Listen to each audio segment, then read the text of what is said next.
أعوذ بالله من الشيطان الرجيم بسم الله الرحمن The Transnationalising Faith Project and its offshoot, the Two Chairs Exchange, are all about me taking my academic work here at Warwick University away from campus and off the printed page. The work's all about representations of Muslims and Islam in German culture and history of the 19th century. So how can I make that relevant to different communities here in the UK today? I'll be hosting a programme of public talks in interfaith forums, historical societies and cultural centres all across the UK. And what better place to start this programme than here, at Coventry Cathedral, rebuilt after the bombings of World War II as a site dedicated to peace and reconciliation. These talks use images and short texts to engage audiences with the material that I'm working on, but do that in a way that's accessible to the public and isn't crammed too full of academic jargon.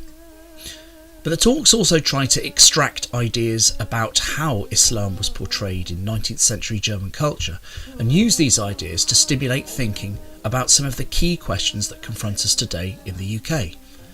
Are Muslims fundamentally different to Christian Europeans? Or do they in some way share aspects of their culture with us and their beliefs? And what role does the politics of the day play in shaping how Muslims are written about and portrayed in the media? Then there's what I call the visual path.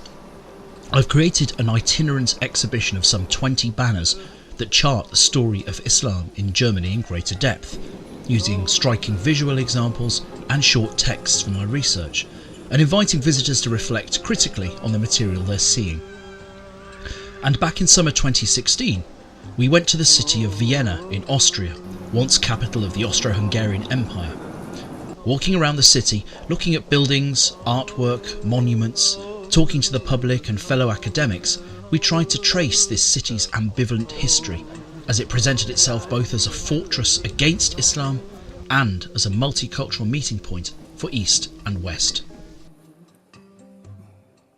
The exhibition will of course go out into schools, but I've also been working with schools in different ways, working closely, for example, with modern languages and religious studies teachers to see how some of the core ideas at the heart of my research can be used to extend the school curriculum, both at GCSE and A-level. For instance, we've been running taster sessions here on campus, with GCSE and A-level groups coming to take part in enrichment days. We've also been planning sequences of lessons to try out at the chalk face, as it were, in the classroom, and also using some of my core ideas to run arts and drama projects in schools.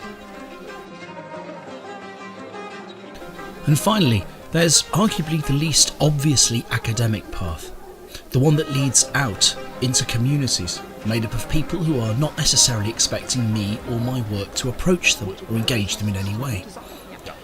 I've conceived and run activities for refugee groups here in the UK, and I've also brought my Two Chairs Exchange project to urban spaces. Working with the United Nations Association here in Coventry, back in September on World Peace Day, we used these pairs of chairs to ask passers-by to encounter a stranger in a new and revealing way.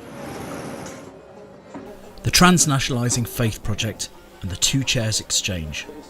If you're interested in finding out more, you can follow me on Twitter, find us on Facebook, or come and have a look at the project web pages at Warwick University website.